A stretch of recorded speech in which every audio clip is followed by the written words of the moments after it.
इस स्टडी को करने के दौरान मैंने कुछ ऐसा नोटिस किया जो आज तक मैंने model study, figure study, portrait studies में नहीं करी है। बट एक एजेड पर्सन के आंखों में सिर्फ एक्सपीरियंस नहीं छुपा होता। क्या आंखें थी यार उनकी, जो शायद बहुत सालों से उनके आंखों में दबता आ रहा हो। यार एक बात बताओ कि एजेड लोगों का फेस ड्रॉ करना इतना डिफिकल्ट बनाया किसने? नहीं मतलब एक रिंकल खत्म होती नहीं है, अंदर से दो और शुरू हो जाती है। सीरियसली, पर इसका तो एक सिंपल सा सॉल्यूशन है, मत बनाओ। एजेड लोगों को स्टडी मत करो, राइट?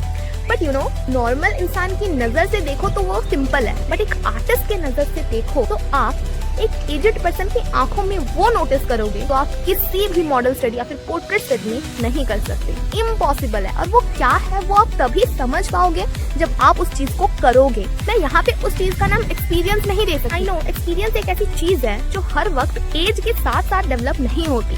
हो सकता है एक बहुत ही यंग पर्सन है जो एक ओल्ड एजेड पर्सन से ज्यादा एक्सपीरियंस्ड है। वो क्या है तो आई डोंट नो, बट इस स्टडी के दौरान मैंने कुछ ऐसा महसूस किया, ऐसे ऑब्जर्व किया, कुछ ऐसा नोटिस किया जो आज तक मैंने इस आर्ट जर्नी में नहीं करा है। ऐसा क्या था उनकी आंखों में? Let's see.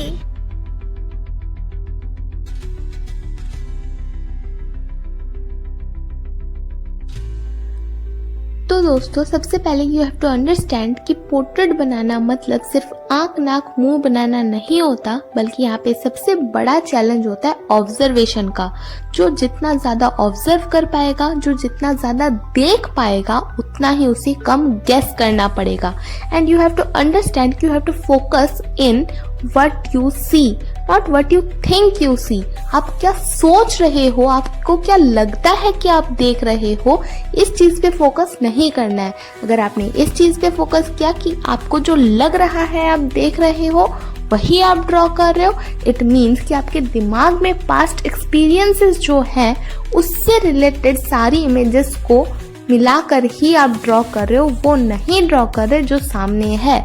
तो सामने जो है उसे ड्रॉ करने के लिए यू हैव टू अंडरस्टैंड कि आपको इस बात पे फोकस करना है कि व्हाट यू सी, ना कि what you think you see पे।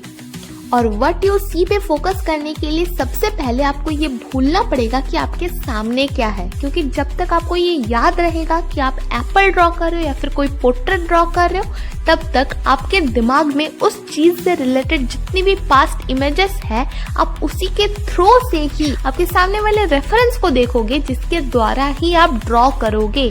उस चीज को एज इट इज देखने के लिए आपको ये भूलना पड़ेगा कि आप पोर्ट्रेट ड्रॉ कर रहे हो या फिर कोई स्टिल लाइफ ड्रॉ कर रहे हो या फिर कुछ और ड्रॉ कर रहे हो।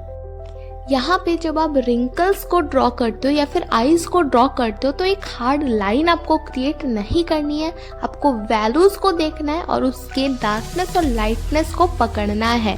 अगर आप किसी भी चीज को देखते हो वो डार्कनेस और लाइटनेस, इट मीन्स लाइट और शेडो, इन दोनों के अलावा उसमें और कुछ है ही नहीं। अगर एक चीज के लाइटनेस और डार्कनेस को, लाइट पार्ट और शेडो पार्ट को आपने ड्रॉ कर लिया तो उस चीज को आपने एज इट इज ड्रॉ कर लिया। एंड ट्रस्ट मी, हर एक ड्राइंग में, हर एक आर्टिस्ट के हर एक ड्राइंग में एक ऐसा स्टेज आता है जब उसे लगता है, ये फील होता है कि ये दुनिया का सबसे घटिया ड्राइंग बन रहा है। ना आप सारी चीजें सही से फिगर आउट कर पा रहे हो, ना वैल्यूज को जज कर पा रहे हो, बट वेट एंड रिमेम्बर कि यही स्टेज पे आपको अपने इमोशंस को कंट्रोल करना है। कई बिगिनर्स ऐसे होते हैं जो इस स्टेज पे आकर अगर वो शेडिंग कर रहे हो तो ब्लेंडिंग करना शुरू कर देते हैं, हाथों से घिसना शुरू कर देते हैं। उनको लगता है कि अगर आप ब्लेंडिंग यूज करोगे तभी ड्राइंग अच्छी होनी शुरू हो जाएगी। बट अंडरस्टैंड, ब्लेंडिंग के लिए या फिर किसी और स्मजिंग के लिए आपकी ड्राइंग अच्छी कभी नहीं बन सकती तब तक जब तक आपकी ड्राइंग में वैल्यूज सही नहीं है। और अगर वैल्यूज सही है तो उसे सुंदर दिखाने के लिए आपको ब्लेंडिंग या फिर कोई और चीज का सहारा लेने का कोई जरूरत नहीं है। वैसे ड्राइंग का सबसे डेंजरस स्टेज पता है? जब आपको ये लगता है कि बस और एक टच और वहीं पे पूरी ड्राइंग खराब होना शुरू हो जाता है। इसीलिए कहाँ पे कितनी डिटेल्स ऐड करनी है, कहाँ पे कितनी लाइट एंड शेडोज ऐड करनी है, कहाँ पे कितनी लाइन स्ट्रोक्स ऐड करनी है, कलर ऐड करनी है, इसके साथ साथ ये जानना भी बेहद ज्यादा इम्पोर्टेंट है कि अपनी ड्राइंग को किस हद तक स्टॉप करनी है, किस लिमिट पे जाकर अपनी ड्राइंग को छोड़ देना है और यही डिसाइड करता है कि आपकी ड्राइंग किस स्टेज पे जाकर रुकेगी या फिर मास्टरपीस बनते बनते पूरी डिस्ट्रॉय हो जाएगी।